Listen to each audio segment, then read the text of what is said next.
सो अगला हमारा टॉपिक है power of log, right. Power of log पढ़ने से पहले हमें अगर एक क्वेश्चन पूछना हो कि log of 323 to the base 10 का आंसर कितना आने वाला है, राइट।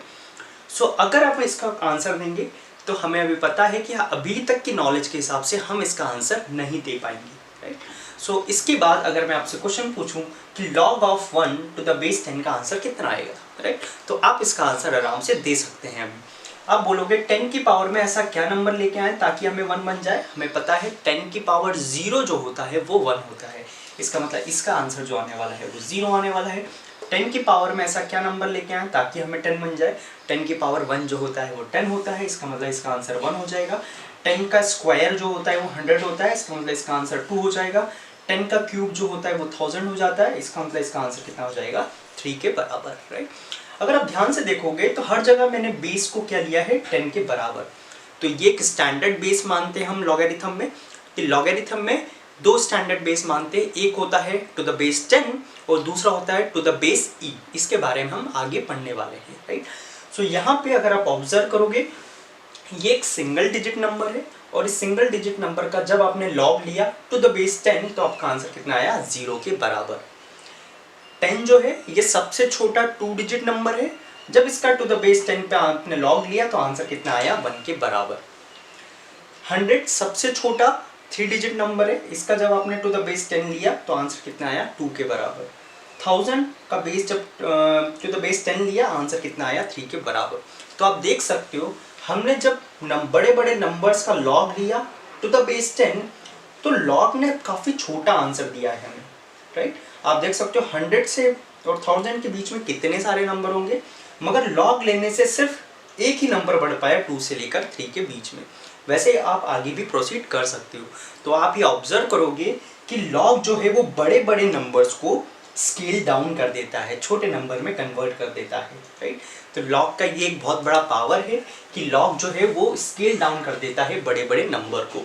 फॉर एग्जाम्पल अगर हम यहाँ पे पूछें आपसे कि लॉग ऑफ 10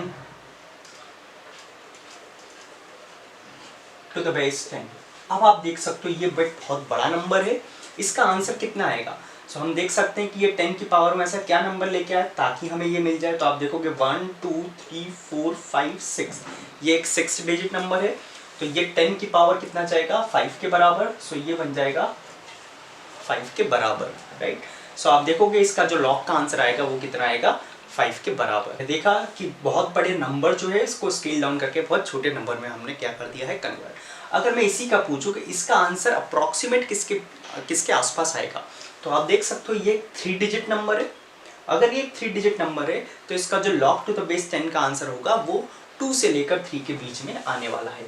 वो आंसर जो आएगा वो 2 से लेकर 3 के बीच में कोई भी एक नंबर आने वाला है। ये हमने कैसे किया, हमें पता है कि 323 जो है वो 100 और 1000 के बीच का नंबर है।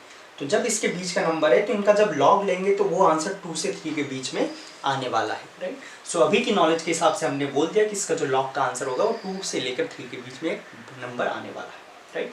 अगर इसी को हम जनरलाइज करें कि log of x to the base 10, जहाँ पे x जो है वो एक n डिजिट नंबर है, तो इसका अगर हम log लेते हैं टू द बेस 10, जहाँ पे x क्या है आपका n डिजिट नंबर, तो इसका जब आप log लोगे तो वो जो log आने वाला है वो n-1 से n के बीच में आने वाला है। ये हमने इस चीज को जनरलाइज कर दिया है, राइट। सो आप इस चीज को याद भी रख सकते हो कि log का जो आंसर होगा वो इन दोनों नंबर्स के बीच में आने वाला है।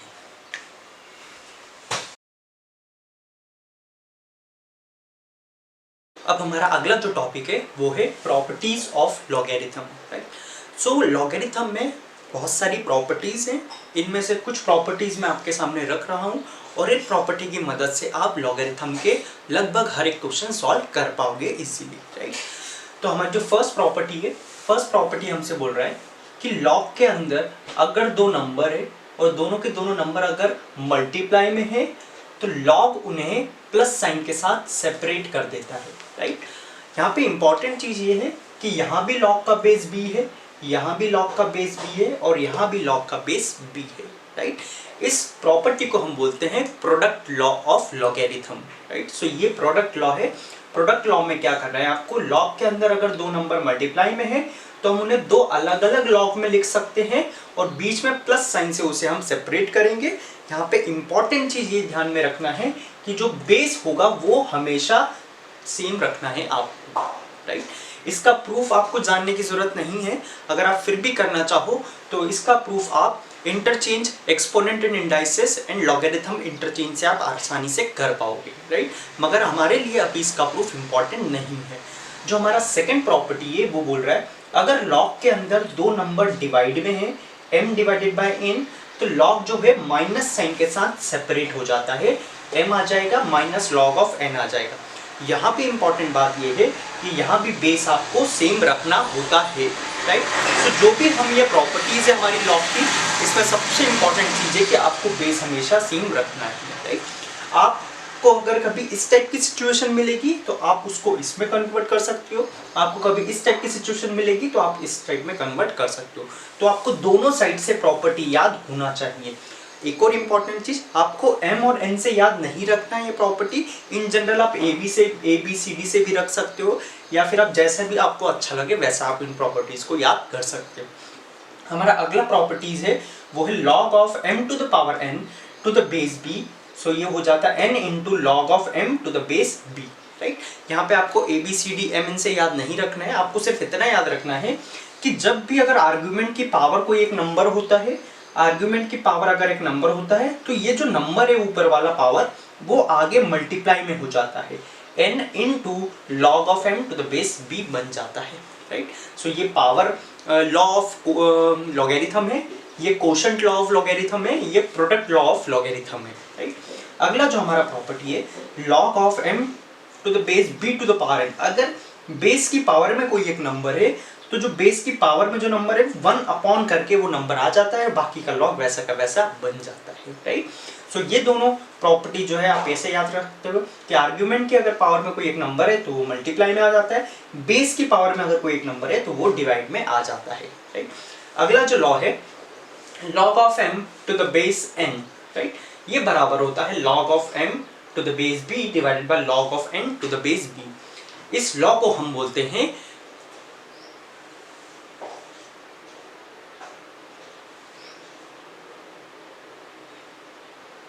Base changing theorem, right. So ये हमारे लिए क्या है, बेस चेंजिंग थ्योरम, राइट। इसमें इंपॉर्टेंट क्या है कि अगर log of m to the base n है तो आप इन दोनों m और n को अलग अलग लॉग में कन्वर्ट कर सकते हो और आप अपना मनपसंद बेस रख सकते हो, यहाँ पे b बेस, राइट। अगर आपको चाहे आपको 3 रखना है आप 3 भी बेस रख सकते हो, आपको 4 रखना है बेस आप 4 भी रख सकते हो, या कोई भी नंबर आप अपने मनपसंद का बेस रख सकते हो, राइट। इन प्रॉपर्टीज के एग्जाम्पल के थ्रू आप बहुत अच्छे से समझ पाओगे कि इनके कैसे हमको एप्लीकेशन करना है। सो अभी के लिए आपको इन प्रॉपर्टीज को याद करना है, राइट। अगला है हमारा log of 1 to the base b। जब भी लॉग के आर्गुमेंट में 1 आ जाता है तो हम ये ऑलरेडी पढ़ चुके हैं कि b की पावर में ऐसा क्या नंबर लेके आए ताकि हमें आंसर 1 मिल जाए, तो हमें पता है कि वो नंबर क्या होता है 0। इसलिए लॉग ऑफ 1 और बेस कुछ भी हो आंसर हमेशा कितना होगा 0। बस ये बेस जो है वो डिफाइन होना चाहिए। बेस डिफाइन कब कब होता है, जब बेस पॉजिटिव हो और बेस 1 के बराबर ना हो, राइट। अगला जो है log of a to the base a। जब आर्गुमेंट और बेस दोनों सेम नंबर बन जाते हैं तो लॉग अपना आंसर 1 दे देता है। कैसे देता है, a की पावर में ऐसा क्या नंबर लेके आए हम ताकि वापस से हमें a बन जाए। सो हमें पता है a की पावर 1 क्या होता है, a के बराबर। सो यहाँ पे ये प्रॉपर्टी भी आपको याद रखना है। अगला है हमारा b की power log of x to the base b। b की power log of x to the base b, यहाँ पे log का बेस भी b है और यहाँ पे ओरिजिनल बेस भी b है। अगर ये दोनों नंबर सेम आ जाते हैं तो आंसर इसका फाइनली x के बराबर आ जाता है। जो भी नंबर आपके लॉग के आर्गुमेंट में है वो आंसर आपका आ जाता है। सो इन सारी प्रॉपर्टी को आपको अच्छे से याद करना है। आगे हम देखेंगे इनके एप्लीकेशंस और इनको हम कैसे यूज करने वाले हैं क्वेश्चन को सॉल्व करने के लिए।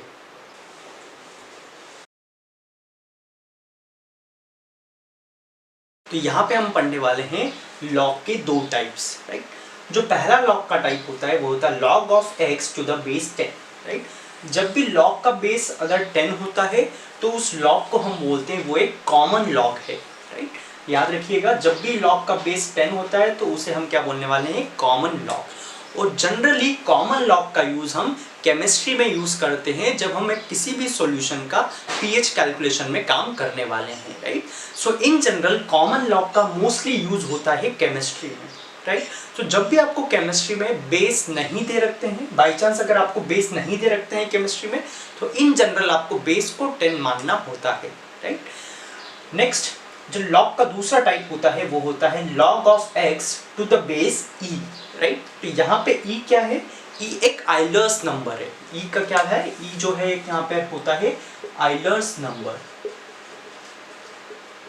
राइट। जैसे कि आपने देखा होगा पाई जो होता है वो एक इरेशनल नंबर होता है, तो पाई का अप्रोक्सीमेट वैल्यू होता है 3.14 एंड डैश। तो वैसे ही एक आइलर नंबर होता है, आइलर भी एक इरेशनल नंबर होता है, और आइलर का जो अप्रोक्सीमेट वैल्यू होता है वो होता है 2.718 डैश, राइट। तो आपको सिर्फ इतना याद रखना है कि आइलर का जो वैल्यू होता है वो लगभग 2.7 समथिंग होता है, राइट। सो आइलर क्या है, अगर आपसे अगली बार कोई पूछा जाए कि आइलर नंबर क्या है, तो आइलर नंबर एक इरेशनल नंबर है जिसका अप्रोक्सीमेट वैल्यू है 2.7 समथिंग, राइट। जैसे कि पाई होता है, पाई का अप्रोक्सीमेट वैल्यू 3.14 होता है, right. So log of x to the base e, और e का वैल्यू हमें लगभग पता है कि 2.7 समथिंग होता है। सो इसे इन जनरल लिख देते हैं हम ln ऑफ x, राइट। तो जब भी आपको log of x to the base e लिखा मिले, आप उसको ln x लिख पाते हो, या फिर जब भी आपको ln x मिले, इसका बाय डिफॉल्ट मीनिंग है कि ये एक log है और इस log का जो बेस है वो e होने वाला है, राइट। इस लॉग को हम बोलते हैं ये एक नेचुरल लॉग है। ये कैसा लॉग होने वाला है, एक नेचुरल लॉग। और नेचुरल लॉग का हम मोस्टली यूज करते हैं मैथमेटिक्स में। तो इन जनरल मैथमेटिक्स में अगर आपको बेस नहीं गिवन हो तो आप इन जनरल आपको बेस जो है वो ई मानना होता है और उसे ln x की तरह ट्रीट करना होगा फ्यूचर में, राइट। अब आपके सामने 6 यहाँ पर लॉग का वैल्यूज है, स्टैंडर्ड वैल्यूज बोलते हैं इसे। log of 2 to the base 10 का वैल्यू आपको याद रखना है 0.30 होता है। log of 3 to the base 10 का वैल्यू आपको याद रखना होगा। और वैसे ही आपको log of 5 to the base e, ln 5 का मीनिंग होता है log of 5 to the base e, और इसका वैल्यू भी आपको याद रखना होगा। ये सारी की सारी वैल्यू जो है लॉगरिथम टेबल से हमने निकाली हुई है, और ये जो वैल्यूज है आपको स्टैंडर्ड याद रखना होता है केमिस्ट्री और फिजिक्स के क्वेश्चन सॉल्व करने के लिए।